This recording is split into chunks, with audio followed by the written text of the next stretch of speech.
Hey,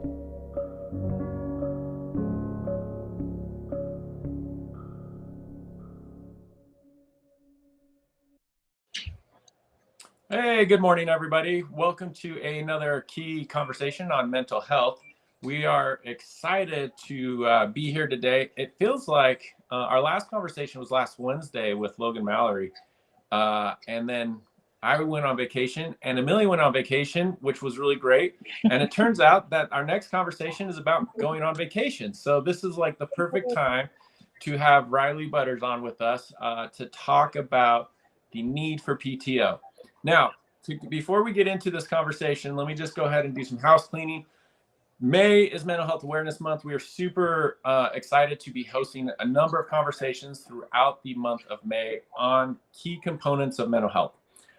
Today is just one of those aspects on how to avoid burnout, why PTO is important, why people need to take care of themselves. But if you haven't listened to any of the previous conversations, we've talked about personal finance, we've talked about communities, we've talked about gratitude. We've really addressed a lot of different aspects on mental health, and every conversation I've had has been fabulous. So today will be no different, I assure you. If you are participating in the conversation, please feel free to drop in comments as we're streaming. We'll go ahead and try to address those as we can.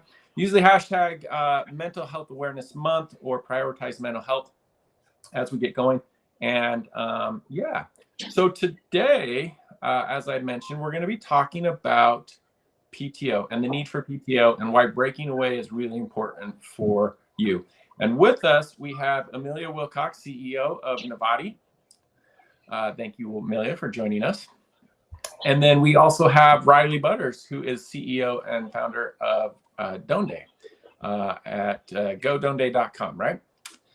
Mm-hmm. Thank you for joining us as well. We're super excited about this. So to get started, I have a couple icebreaker questions we've been asking people just to help familiarize ourselves with you. And then we'll allow you to kind of to introduce yourself and talk about all the other stuff I didn't ask you in these icebreaker questions. I've got a handful of them, but I'm going to go with three. So the first one on my list here is your go-to music when you want to focus or block out the world. Oh, that's funny. I usually like really like upbeat, intense music because I'm ADD, and so it helps to have music that's like blaring at me, and for some reason that helps me focus. So my favorite song, or usually like the music by Ava Max or Billie Eilish, something like that, or AC/DC. I don't know, like around the whole of like 90s music all the way up to Gen Z. Okay. All right. So we're going to go the whole gamut here. I love it. But it's got to be loud and kind of in your face. Okay. Yeah. I focus that way too. And anyways, my wife in particular, she's like, how is it possible that you are paying attention or able to do anything? I was like, it really does. Like just everything disappears except for what I'm working on. Mm-hmm. Are you a person who recharges your social battery alone or in person, like with people? With people. Mm-hmm. So it really during COVID. I wasn't recharged. It was real rough for a couple of years there, huh? Yeah, I like people. Yeah. Okay, here's a fun one. Given the ability, would you choose to speak every language in the world, or would you choose to speak to animals? I saw this one on your list, and I absolutely would choose the language. I don't know. I want to know what people have to say, and obviously I'm in the business of travel, and so being able to like speak people's language is incredible. So yes, I figured that was kind of like a no-brainer question. Like since you focus on travel, that you were going to speak every language, but I had to ask just to see if you were a little bit more, into the fantasy side of things, wanting to talk to animals. So. Yep. Definitely people and languages. It's funny because every country I've been to, I've never spoken the language. Like you learn it as you spend time there and you interact with people, right? But it's so important. Like that, like barrier is just so difficult to overcome unless you can speak it. So yeah, I think it probably enriches that travel experience quite a bit more too. If you have the ability to understand cultures and language and everything that goes with it, right? Yep. Yeah, I all just right. came. I just came from Guatemala, where everybody's speaking Spanish, and even just like knowing like a handful of things and being able to pick out specific words, like it makes a huge difference. And you kind of pick it up pretty quickly when you're immersed in it, right? Oh yeah. Yeah. I studied French in college, like, 4 years and whatever. And when I went to France, I couldn't speak a single word, but I spent 2 months in Guatemala and I could speak Spanish. Like, you just have to be immersed in the culture and then you can pick it up. Awesome. That's awesome. We got some people joining in on some of the comments, and somebody mentioned that their son was diagnosed with ADD, and they were told by the counselor that the loud music like really helped them. And Yeah. I don't know if she didn't understand that, or maybe it didn't make sense to her at first. But thank you, Lene, there for joining in on us. Yeah. I didn't understand that because my oldest has ADHD and she always wants to listen to music, and I'm like, how's that not distracting? And yeah, I learned like that same thing where it's like for the way her brain works, it actually helps her focus, and she would tell us that all the time. And my husband would be and me would be like, no, you take the music out so you can focus on your homework. And she's just it's super interesting that your brain works in different ways. I've never been diagnosed with ADD or ADHD, but maybe because this is very relatable for me. Yeah, I always tell people I need to be in a coffee shop. Like, that environment is that is very helpful. Yeah, That's because like there's the best so much place to work. happening. And then you can like put music in and just focus. So and nobody there's there to bug you, which makes it better. But the world is still spinning. Yes. Yes. Yeah. I'm the same way. All right, Rilee, you and I are going to get along well. We can talk about ADD all day long. All right. Okay, so let's set the stage. Before I set the stage on the conversation, let's learn a little bit about you. So tell us a little bit more about you and what we should know about you. About me personally or my company? Both. Let's introduce your company as well. Okay, yeah. So I'm the CEO of Donde, and this is like my dream company.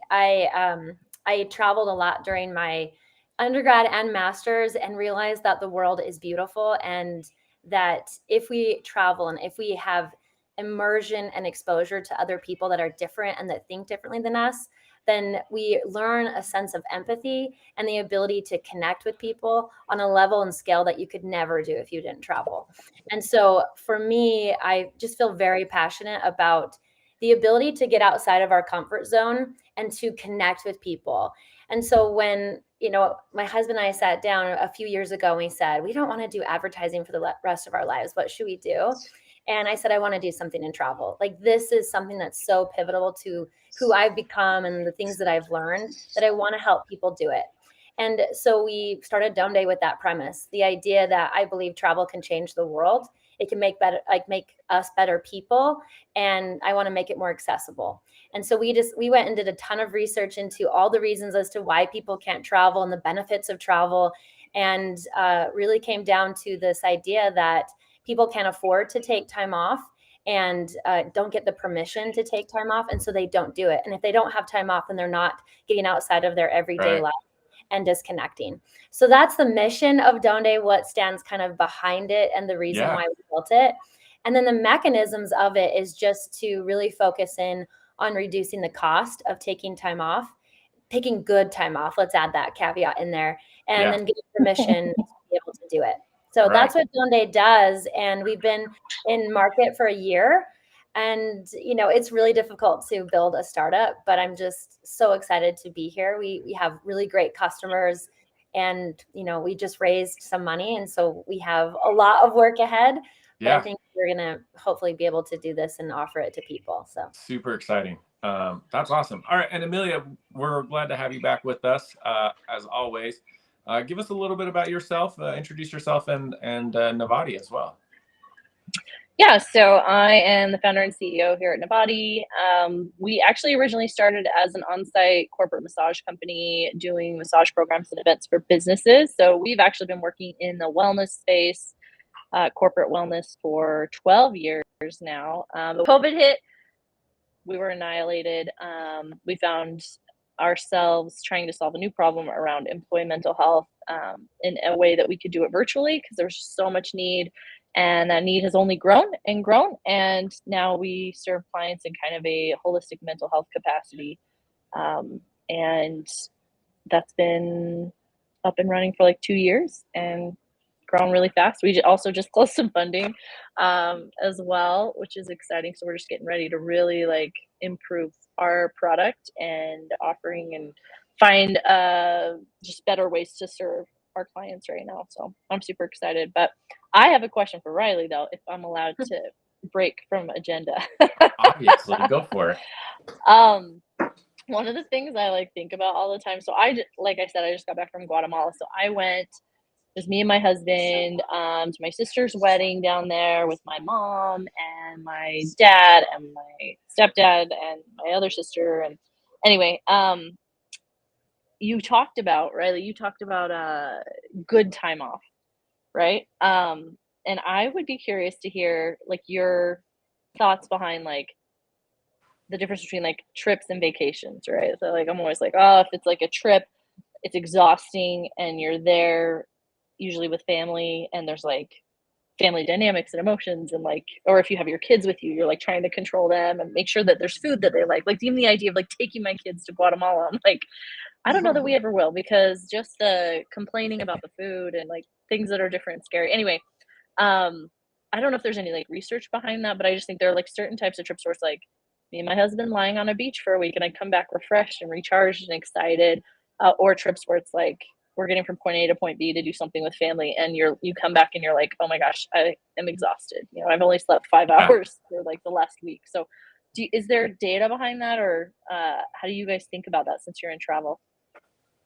Yeah, that's a really great question. So there is a ton of data that identifies like the PTO or the time off that is most effective. And it really comes down to a couple things, but and I'll get into kind of your specific question, but it comes down to, it can't be stressful in terms of cost. So if people are putting on like this on the credit card, that just adds more stress, right? So it needs to be, we say, debt-free, because if you're adding to your debt, it's not going to be helpful. You're going to be stressed, then more stressed than not.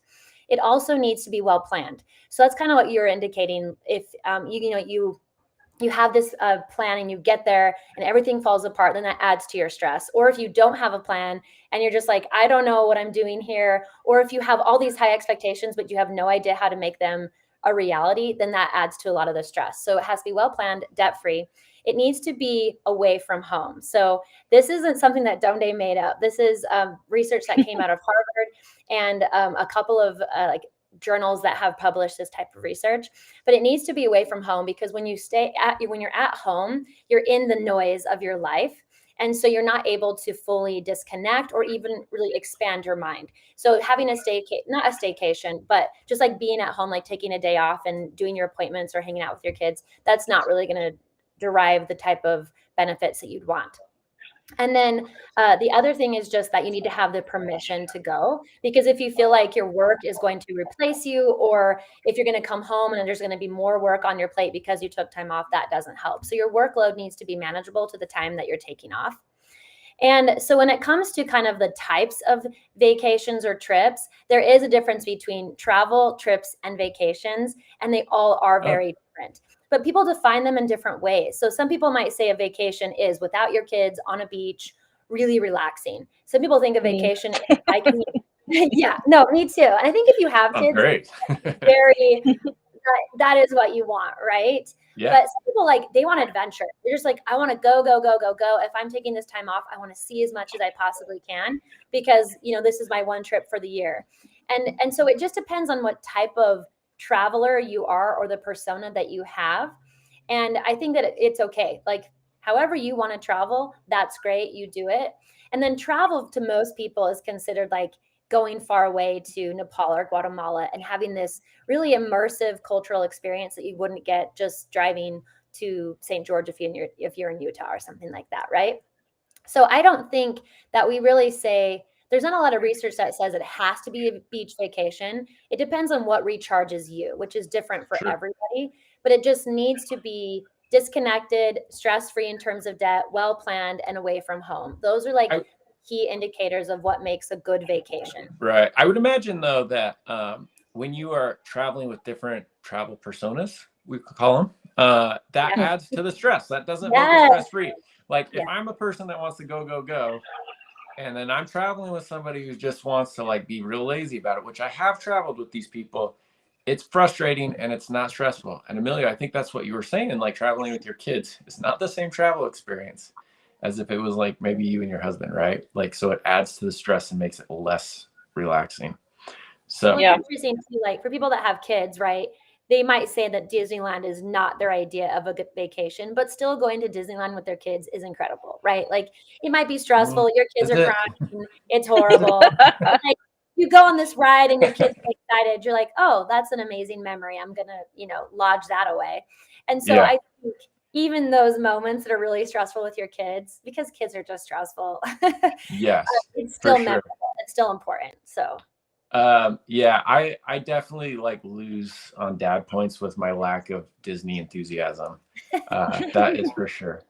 Okay. So Amelia kind of jumped the gun here, but this I think is really important. Like, so one, what you laid out in terms of what's necessary to take a vacation or to like step away from work. But there is a lot of people, and I'm less guilty of this, but I know a lot of people who have been guilty of this, where they think taking time away from work will negatively impact their relationship with their manager, their boss, their perception of like them being a good employee, whatever the case may be, on top of like the fear of how much they're going to have to come back to if they would actually step away for a day. The stat I have is from 2018, and I don't know if you have a more recent one, but 768 million days of PTO were unused across America, which is a staggering amount.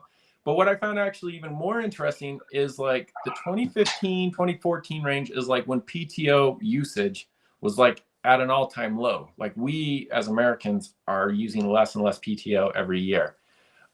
However, what I found interesting is you shared some stats that really like, and I've had a lot of conversations and I've been in a lot of different offices. The actual like one-to-one conversations you have with managers or one-to-one conversations you have with employees, like everybody's telling you to go on vacation. Everybody says to do it. And every single one of us like feel guilty doing it. And we're like at this weird crossroads. Yeah, exactly. Like all the research shows that managers, I'm like 80-90%. So it's not like 50-60. It's like all the way up there. The majority of managers feel that taking vacation will help reduce burnout, that will help productivity, focus, creativity, confidence, etc. There's research that says that, and then there's research that says managers agree. So that definitely is kind of the sentiment and what the research shows, but managers don't communicate that.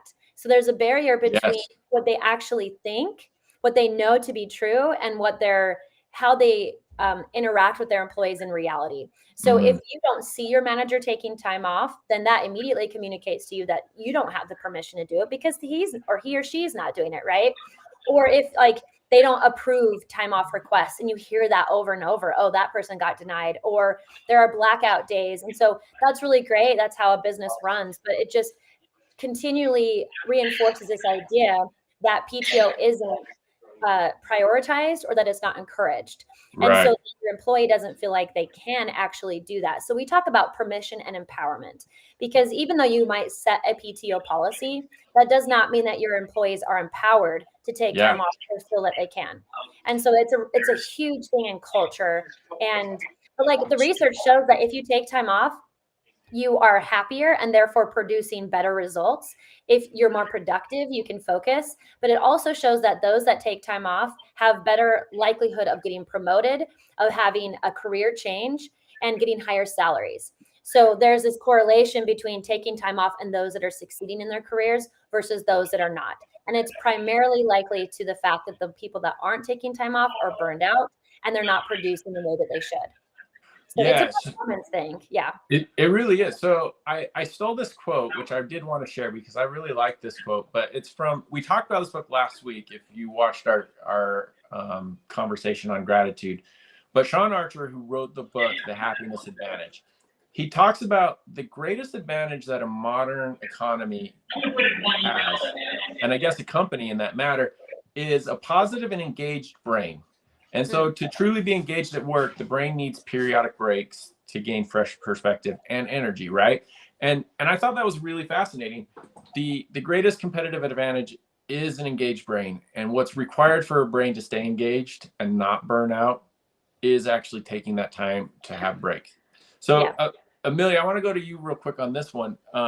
Burnout is huge, right? We talk about burnout at Nivati quite a bit, and there, I think the whole COVID experience like just created a huge burnout spike, right? We talked about Rilee, who's a social creature, if you will, and needed to talk to people, and during COVID she couldn't do it, right? And that just elevated more stress, and across the board, I think everybody was generally feeling more stress. Burnout is kind of a tricky one to understand. But talk to us about like burnout. What are you seeing? What are the counselors seeing at Nivati about burnout, and how do you address that? And while you talk, my dog, if you can't hear her, it wants to get out. So I'm going to let her out, but I'm going to let you talk. Yeah, so it's just like such a timely subject. I think it's always been a concern, but definitely since COVID, as people are working from home, there is kind of this like blurring of work-life balance boundaries that's happened. And a lot of people, I mean, for us, like we have always been a remote team, so it wasn't like a huge shift for us, but for like most of the US, it was like they'd never really worked from home before. They weren't used to it. And so there was this period of like figuring out how to not. I mean, I remember my dad calling me and he's just like, man, I have to work from home. He's like, I'll think of something, I have to send an email, but like my computer's right there. I can't not just like walk over to it and send that email at 8 p.m.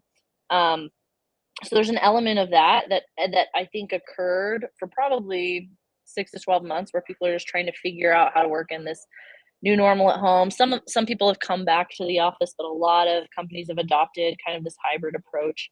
And I think what we're seeing now is the effects of that lack of balance that has existed for, that 6 to 12 month period as people are trying to adjust. And then it's kind of just kept going. And so what we see this like kind of compounding of being overworked, and that leads to burnout, which is just, it's such a like a almost cliche phrase because we hear it so much, but yeah, it's just that inability to be working at your most productive level, right? Like most of us have so much capacity. How many of us are actually operating even in like the 80 to 90% capacity range from a productivity standpoint? Right.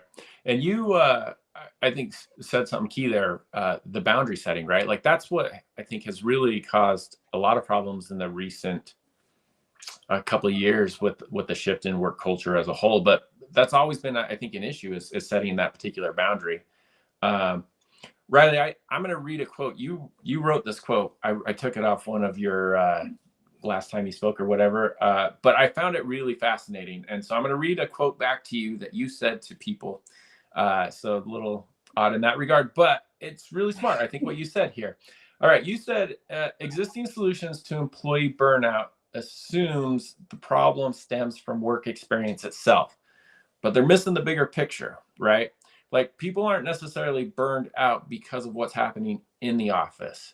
I think is what the point you were trying to make, right? Like burnout is coming because of the lack of experience outside of the office. Can you talk a little bit about and expand on that quote there? Yeah, so I think in today's culture, burnout is a result of this idea that we need to have grit and be in the office all the time or on Slack every time. Like, right, our like little what do they call the dots on Slack should be green, not red, or not in the Z, right? So we have this idea that we should just be working constantly, like Amelia was saying, right? This blurring of the boundaries. And I think what that quote meant in particular is that we think so much about what our employees are doing in the office, right? Are they productive? What projects are they on? What is the status of everything? Are they working as many hours as they should, right? And then we're wondering why they're burned out, and we're wondering why they're not actually producing the results that we expect. And we don't think about what's actually happening outside of the office, right? How is their mental health? How are they able to cope with that? How are they able to deal with anxiety, etc.?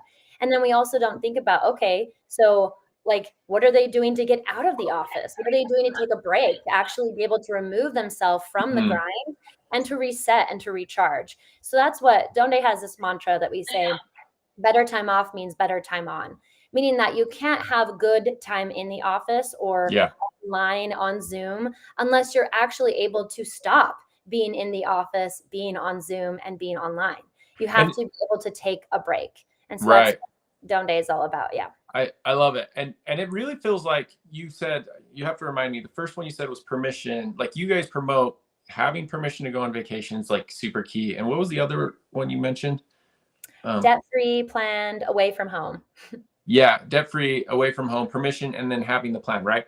And really, that kind of permission concept that you're pushing with the managers and training the managers is boundary setting in its own right. Like, hey, look, you're giving me permission to set this hard boundary that when I'm gone, I'm gone. Like, I'm not coming back to the computer or working or whatnot. And that's what really allows the recharge to happen, right? Kind of switching gears, not switching gears, but just progressing this a little bit specifically for the companies itself. A lot of companies are moving to these unlimited PTO plans, right? There's a stat out there that I thought 72% of people express interest in receiving unlimited PTO. But there's always like this caveat when it comes to unlimited PTO. In fact, a lot of companies are actually seeing studies when they move to an unlimited PTO plan, less PTO is being taken, right? And there becomes like this more common issue of like, when and how should I be taking time off? Unlimited PTO is great. We have it at Nivati. I'm sure you probably have it at, I don't know. I'm assuming you have it at Donde. I don't really know. Okay. Most of like the startups and tech companies and a lot of companies are moving into this, but it's not the solution, right? No. It's a good first step, but it's definitely not the solution. So in order for people to start taking advantage of the PTO, walk us through, if you can, like what you, and I think you mentioned this briefly, but like, how do employees and how do companies like promote the benefit of unlimited PTO? Yeah, so I think what unlimited PTO is, like, what it intended to do was to remove the restriction. So it didn't seem like, oh, you are only granted 15 days. And that felt a little restrictive, right? It's like, oh my goodness, I only have 15 days that I can take off an entire year. So it helped a lot with that, where it's just like, oh, I'm free. I'm free to take the time off that I need. However, in reality, what accrual policies do is they give you like, it's like a gift. It's a right. You have the right to take 15 days versus you have this unknowable expectation. Oh, okay. So it's a paradigm shift. Yeah. So it's interesting because the unlimited PTO, there's a lot of reasons why companies go to it. It's cheaper. They don't have to do payouts. They don't have to track it. So there's a ton of benefits from the HR perspective as to why they go to it. But it's also a nice idea, right? That we trust you. We want you to be able to take the time that you need. But in reality, it turns into more policing. It turns into more questioning of whether I can take it, who else is taking it, what's the vibe here. And so there's a lot of unknowns, and that stresses people out. And then so they don't take it because it just turns into the grind, and they just keep their heads down and don't actually think I need to take a break and I should do it now. Right. And so what I think the best way to handle a unlimited PTO policy, obviously, I think you should bring on Donde. We think Donde is the anecdote. That's the solution. Right? Go to Donde. Yeah, like we think that covers off on the permission side, the cultural side, but it also enables people to take time off, right? Because if you think about just going into the summer, there was all this talk about this was going to be the summer of travel, the most travel in 100 years. But then you look at it and flights are up 20%, hotels are up 40%. It is so expensive to travel. Like, I'm trying to go to New Orleans and it's $1,000 to go. Yeah. It's like, what? I can go to Paris for that. And so it's just expensive to be able to, or to take your family to Disneyland or go to Hawaii, right? Like, all these things are really expensive. And so people don't take time off because they just can't afford it. It's like, I want to go and see my family, but I really can't afford it. So I might as well just work. Right. And so what we say is that really enhance your PTO policy by enabling them to take the time off and to use it well. But I would say, in addition to that, because obviously I'm biased, in addition to that, managers need to have like one-on-one conversations with their employees. They need to say, you know, hey, it's 3 months into the year. What are your PTO plans, or what are the vacations that you have planned for this year? How can we help that to make it happen? And so they just need to have a conversation ongoing with their employees. They need to take PTO themselves. That's the biggest thing. That's the indicator that this is totally doable and possible for their culture. And so I think it's setting an example, and it's having the conversations on a regular basis. I like that you brought that up, Rilee, because I was going to ask about just like setting the example, right?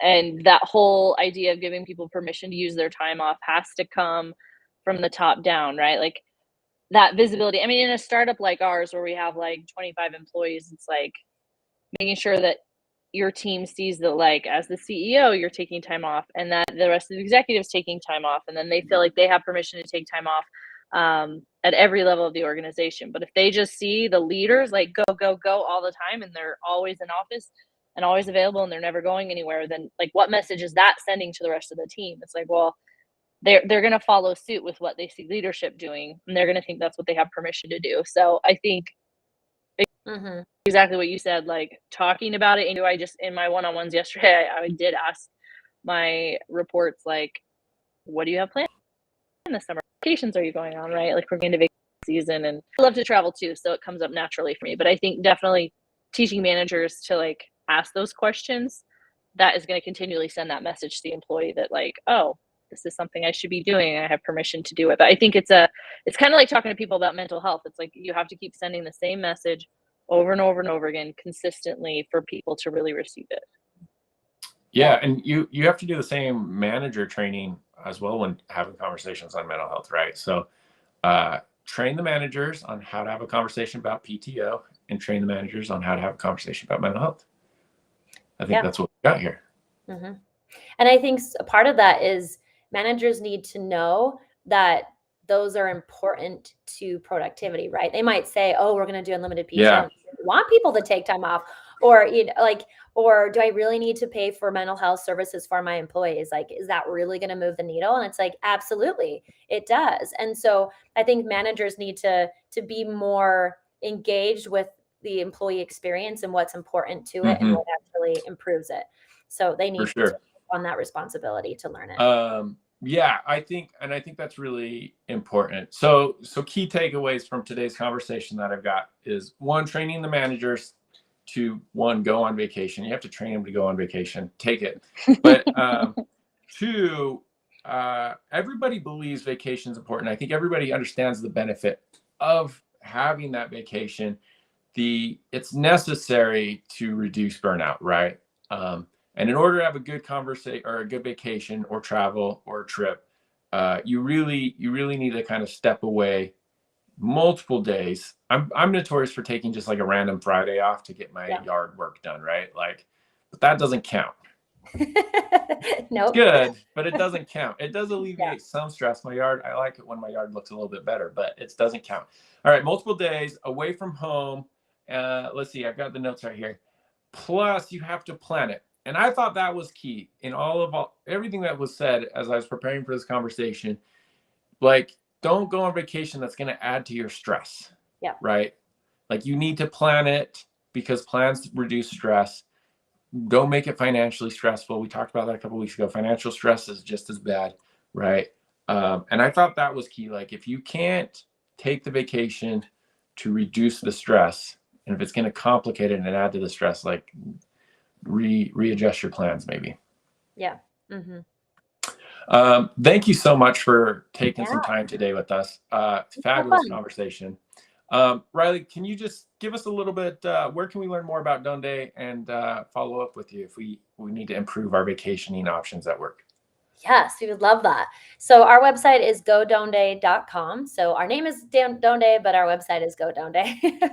And on there, it talks about, you know, what we do, how we do it, everything like that. And I just think reach out to me on LinkedIn, or, you know, find us and fill out the form on our website. So fabulous. All right. Yeah. And Amelia, thanks again for joining us today as well, and for your contributions. Where can we learn more about Nivati? Nivati.com, or you can also just reach out to me on LinkedIn. DM me. I'm pretty active on LinkedIn. Happy to help or answer any questions. there's anything we can do. All right. Oh, somebody thank you, somebody everybody. has a question. Did you want to answer the last LinkedIn question that just came in? We just got one in here. All right. What approach would you recommend to companies that can't seem to hire people but only offer 2 to 3 weeks of combined vacation sick time? Early in my career, my wife and I spent time budgeting and meager PTO balance than our actual money when it came to travel. So assuming the question is like,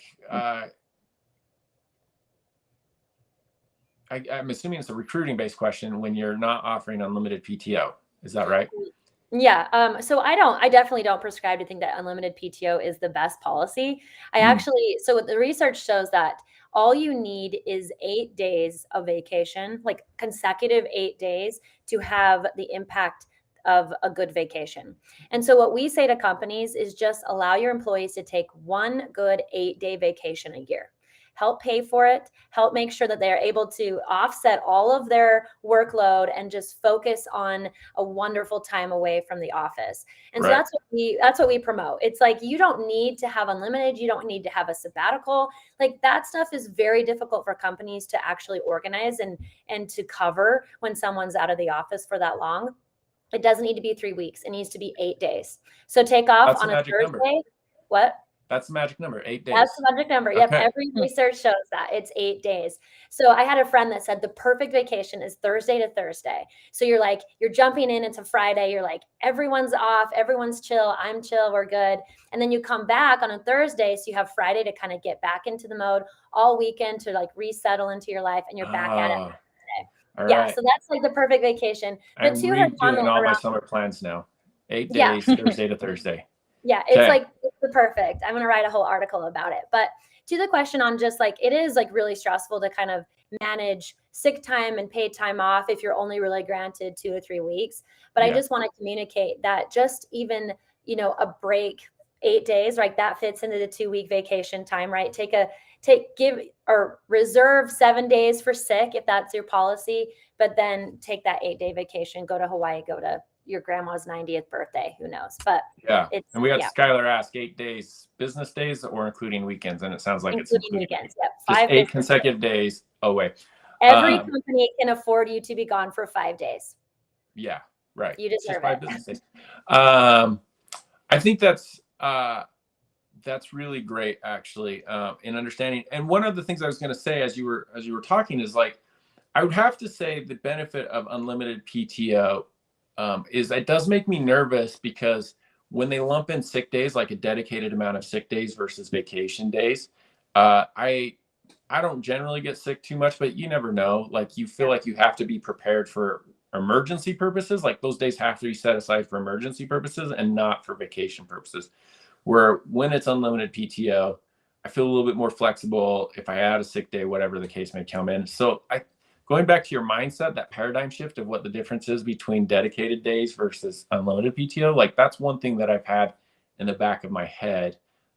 You do feel a little bit more judicious on what you can take and have to be more, I guess, emergency prepared for 6 days. So that would be the unfortunate thing there. Yeah. And I think, like, from a recruiting standpoint, if you have a combined PTO and sick policy, that's not going to be a great recruitment tool. That's definitely going to deter people for sure. I don't think accrual policies they shouldn't. And that's why we say, like with Donde, like, if your company really can't offer more days, like if they're saying, 2 to 3 weeks is all we can do, then we say, let's make sure that 2 to 3 weeks is beneficial. And spectacular. Yeah. All right. I love it. Thank you. This is recorded. Obviously, it will be online. If you have more questions, reach out to both Rilee and or Amelia on LinkedIn or through their website at nivati.com or donde.com or godonde.com. And thank you both again for a great conversation. And we'll continue these conversations throughout. I guess we've got one more week. Next Tuesday is the last day of May. But join us tomorrow. Tomorrow's a great conversation for those that are still sticking on and listening in. We have Natasha Bowman, who has a fabulous story that I will be having a conversation with tomorrow. It is really intense. It will include conversations about suicide, but I do recommend tuning in for that. It will be a fabulous conversation on manager training and how to train managers, how to have conversations on mental health. And so a little bit of a continuation to what we started today. Thank you again, both Amelia and Rilee, for joining us.